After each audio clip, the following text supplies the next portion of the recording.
Hey guys, welcome to today's video. You're probably wondering why you don't see me sitting in my chair in front of my TV while you normally do. Well, that's a very good question, and we're just having some technical difficulties. I've tried multiple things. The white cord thingy that normally hooks up my phone to the TV to pick the games on is not really working consistently. I've tried, so I'm sorry for the inconvenience, but I'm still going to do my best to make this video enjoyable for you guys. I'm making my picks and doing my analysis as usual. So we're going to get started. A big Thursday night game between the Steelers and the Panthers, two teams that are really hot right now. I mean, I feel like the Steelers are starting to return to the Steelers of old because they didn't start out so good, but I feel like really James Conner and guys like him on that offense have stepped up, and I think this will be a good game because this is two teams that have really been surging, and two teams, well, the Panthers especially, have not been getting enough credit for what they've been doing. They've kind of been flying under the radar, and I think part of that's because of how good of a division they're in, because you look at who else is in their division. You've got the Falcons, who have been surging, and the Saints, who haven't lost since week 1. So I'm going to take Pittsburgh to win this game, and I think it's going to be a close one, but I think Pittsburgh's going to come out on top. Secondly, as I just said, the Atlanta Falcons, I mean, they're taking on the Cleveland Browns this week, who have been struggling, and when they were 1-4, I said, you have to look at who they've played. They're still a good team. They will be fine. And you're probably thinking, well, Ryan, don't you know that when teams start 1-4, they only have a 1% chance of making the... I don't really pay attention to that. Truly, I really don't. I look at this specific team, this year, who have they played, who was hurt, who wasn't, what were the outcomes of the games, because 1-4 really could mean a lot of different things. I think the Falcons are surging, so I think they'll continue that surge and get another win against the Cleveland Browns and win their 4th in a row and get over 500 for the first time this year. All right, Bills and the Jets. I don't really know how you could pick the Buffalo Bills to win a football game after what we saw from them last Sunday. I feel like even though Sam Darnold's out for the Jets, I mean, I think Josh McCown is arguably better than any quarterback the Bills have thrown out there this season.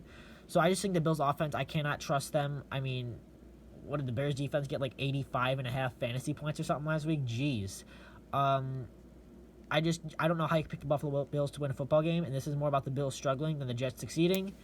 Bills come in at 2-7, Jets 3-6. Jets get a much-needed win if they want to get... Jets really need this win if they want to get back into the wild card race. They'll get it. And the team that just crushed the Buffalo Bills last week, the NFC North leading Chicago Bears, and the NFC North is really wide open. So I think the Bears' defense, if they could stay healthy, I think they'll have a healthy Khalil Mack in this one, and I think that should be enough to get them on top. So just so you know, it's a little different. The checkmark team is the team I think is going to win. Then we get the Saints and the Bengals. I really feel like the Bengals are a little bit overhyped, to be honest with you, because I feel like they're kind of going to slow down as this season progresses.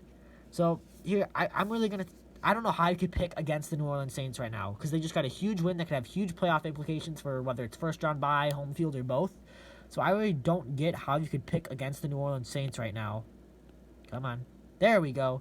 All right, yeah, so, I mean, Drew Brees, Alvin Kamara and Mark Ingram have been doing great things. Their offense just put up 45 points against a team that came in undefeated, so that really says something. I think the Saints team should be treated for real. I think the addition of Dez Bryant will really help them throughout the year to give Drew Brees another weapon, as if he really needed one. I don't think he needed another weapon, but I'm sure he'll take it. Yeah, I don't know how much Dez is going to play this week, if any. I know he practiced with New Orleans today, but I don't know if he'll have enough of the playbook down to go and play on the road.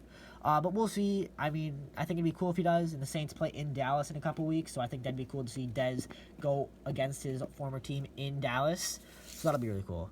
All right, the Patriots and the Tennessee Titans. Those Titans are pretty pesky because they lost week 1 after a Miami Dolphins game that was 7 hours long, right up there with Game 3 of the World Series. That was insanely long due to a weather delay. It was a 1 o'clock game, but it didn't end until, like, what, 5 or 6:30 Eastern Time? I don't know. It was a crazy long game. So they lost that game. Then they won 3 straight. Then they lost 3 straight. Then they got an upset on the road in Monday Night Football. So the Titans have really seen it all this year.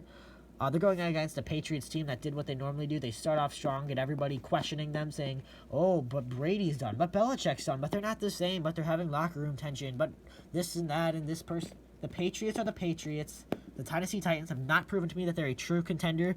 The Patriots have proven anyone who's watched football over the past few years that they are a contender. Patriots get this one on the road. It might be closer than you think, but the Patriots will pull out victorious. All right, interesting AFC South one here. We've got the Jaguars and the Colts, two teams that really, really need this one. You really need this one if you're Jacksonville or Indianapolis here. You need it because what you have to look at is the Texans are on bye. The Jags and the Colts already had their bye, so you just have to kind of figure that they come in both at 3-5. Houston's 6-3 and absolutely surging. So if either of these two teams want a realistic chance of winning this division, they really want to win this game. I really think that the Jaguars were really a one-season wonder, and I really think that they were kind of just like overhyped heading into this year, and I think they're kind of proving to us that they were overhyped. So I think the Indianapolis Colts will win this game. And really, I mean, the Colts are 4-5. Then the Colts play the Titans after this week. So I mean, if the Colts could win this game, they could be 4-5 going into a crucial game against the Tennessee Titans. So especially if the Colts win this game, don't count them out of a playoff race, and even really that division if they could start picking it up. All right, Arizona and Kansas City. No offense, Cardinals. I'm not going to waste much time. The Cardinals have 2 wins against a team with a backup quarterback. Yeah, and the Chiefs are the number 1 seed in the AFC. Their offense is doing great things under Patrick Mahomes. And I really think a reason of why he's doing so great could be because he sat out most of last year, kind of almost redshirted his rookie year, if you will. That does not make him a rookie this year for all you basketball fans out there.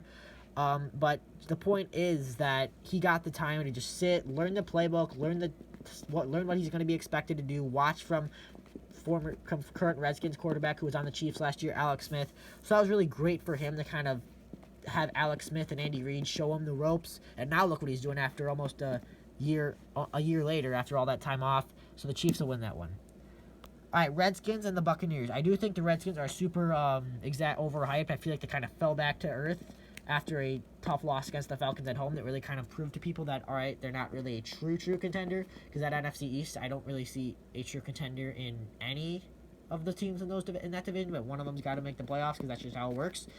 But I really think the Redskins will win this game. Do I still think they're overhyped? Absolutely. But I think the Redskins will win this game, as I put that beautiful blue check mark right next to them. I think the Redskins will win this game, and you're probably saying, but you said they were a real good story. Yes, they are, but I feel like so were the Buccaneers. They were 2-0. Oh, my gosh, Ryan Fitzpatrick is back. Yeah, for a couple weeks, and then Jameis Winston came in, and then Jameis Winston did bad. Then Fitzpatrick came in, but then he still did bad, but then Fitzpatrick still got the starting job. So we'll see. I don't know what happens. That Buccaneers quarterback situation is kind of a mess. It's ups and downs and twists and turns. Redskins are a solid team, not quite a Super Bowl team, not quite a playoff team in my opinion, but they'll get this one and go to 6-3. God, the Chargers. I just feel so bad for the Chargers because one, they're 6-2. You could zoom in on their record, 6-2. Yep, they're 6-2, not winning their division. I feel like they're really flying under the radar this year because they are, as I said, 6-2. And their stadium holds like 8 people, and 7 out of those 8 people in their home games are rooting for the other team, so it kind of stinks for them because they really deserve better because they're 6-2, as I said. But they'll go win this game against Oakland, who they beat earlier this year. John Gruden will do something else, say something else. He'll say, oh, well, people are dying to play here for the Oakland Raiders. And he'll say something like that or something again, but I don't know. That Raiders situation is kind of a mess. I can tell you Mark Davis and John Gruden did not have this in mind when they agreed to that, $1 trillion deal this offseason. Okay, you see my beautiful hand. Miami and Green Bay. Brock Vember, no, it's only October. That was a 1-month thing. He came back to earth against Houston. Brock Osweiler did because they got crushed in that game. They did pull out a win. They did pull out a win against the Jets, but that was a pretty kind of game. 13-6 was the final, so that pretty much tells you all you need to know. But I think the Packers will pull this one out. Why?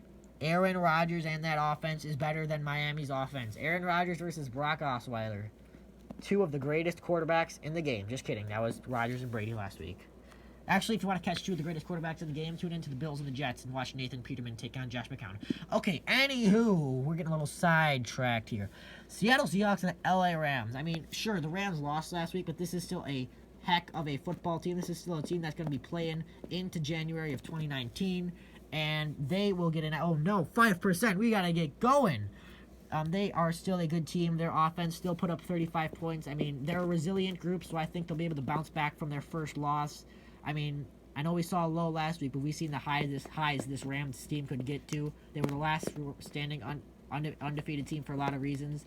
I will say the Rams will win this game, but I will also say that the Seahawks, watch out. If they sneak into the playoffs, even as a 5 or 6 seed, a wild card, I wouldn't be surprised to see Seattle pull off an upset in the playoffs. They might be a dark horse. So even if the Seahawks lose this game, which I think they will, watch out for them if they sneak into the playoffs, because they have playoff experience. Pete Carroll and Russell Wilson especially. All right. America's game on NBC, the only place to be. Sunday Night Football. Dallas and the Eagles. This NFC East division is kind of a mess because, well, there's no clear front runner. And there's no clear team that I think could get past the first round of the playoffs. I think whoever comes out of this NFC East will be a one and done. The Giants are a mess. No offense, but that's true. Facts don't care about your feelings. The Giants are a mess. I'm sorry. The Redskins, I don't think will really do much more. I think they'll win this week, but I don't really see much more happening after that. I don't think they're a playoff team. Dallas, okay, we've seen some good, we've seen a lot of bad, I don't know, and the Eagles are nowhere near to the good team that they were last year, obviously winning the Super Bowl, because I'll tell you this, if you put the overhyped prior to this season starter pack, it'd have the Eagles, the Jaguars, and the Vikings in them, because I really feel like the Vikings, I think they might maybe be a playoff team, the Vikings, which, why are we talking about them? Because they're on, bye, so I don't know why I brought them up, but just the Vikings, Jags, and Eagles, I think they're all a little bit overhyped, and since the Eagles are overhyped, plot twist, Cowboys win this game. Yes, the Dallas Cowboys will win this game. Dak Prescott and his offensive line will help each other out, and they'll win. Alright, last game. You're probably rolling your eyes. Why are teams with a combined 3-14 record playing on primetime in the regular season? I don't know, but there's nothing we can do about it. You know what? It's okay. So we'll just try and make the best out of what we have. If life gives you lemons, you make lemonade. So if life gives us this game on Monday night, we're going to watch it, and we're going to watch Nick Mullins, which, how about Nick Mullins? I mean, what a story. I mean, it's like 3 o'clock, I get home from school, and I'm like, who? Nick who? Who is this guy? I mean, I never heard of him before. But then, after seeing what he did and how he got a call from Brett Favre, who went to the same college as him after that game, that was just super great to see, especially from a team that's probably not going to do much more good things this year due to crushing injuries to Garoppolo, the quarterback, and Jerick McKinnon, their new running back at the beginning of the year. I just don't see the Giants winning a football game. I'm not ruling out the possibility of them going 1-15, and I'm not ruling out the possibility of Pat Shurmur being a one-and-done coach based on how this season has gone. Saquon Barkley has been like one of the only bright spots for the Giants, and I can't imagine Eli Manning will be back next year. But Nick Mullins, assuming he starts, gets another... Come on, you thing, work. Finally, have to use my majestic hand. Alright, that's my picks. Niners win that Monday Nighter. I'm sorry for this one being a little, less visually appealing, because I know you miss seeing me. I miss it too. But I'm just really sorry for the technical difficulties. Hopefully for my next video, whether that's my picks for next week, or whatever that is, it will be better. Hopefully you guys are still able to watch everything and see everything. I'll scroll up through my picks one more time. The team with the check mark is the team that I think is going to win. I think we've got some good games this week. I think we've got a lot of good games this week, actually. So again, super sorry for the technical difficulties. In case you missed it at the beginning, the thing that normally hooks up my device to the TV that I project my picks on wasn't working today. Hopefully I'll get that figured out by the time it's time for the next video. But other than that, thank you guys for watching. Appreciate the support. Hopefully I have some more videos up soon. We'll see you guys later.